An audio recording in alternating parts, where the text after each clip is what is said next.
на множествено число и да не допускате повече грешки. Правилното е идеи с и. В българския език няма окончание и кратко за множествено число.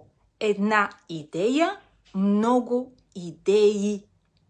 Една лекция, няколко лекции. И. И кратко е единствено и само окончанието за единствено число на съществителни от мъжки род. Например, случай, един случай, много случаи. Един герой, много герои. Запомнете, и кратко не е окончание за множествено число. Благодаря ви, дайте лайк на видеото и последвайте Аралингуа, разгледайте и моите онлайн езикови курсове на сайта. Хубав ден!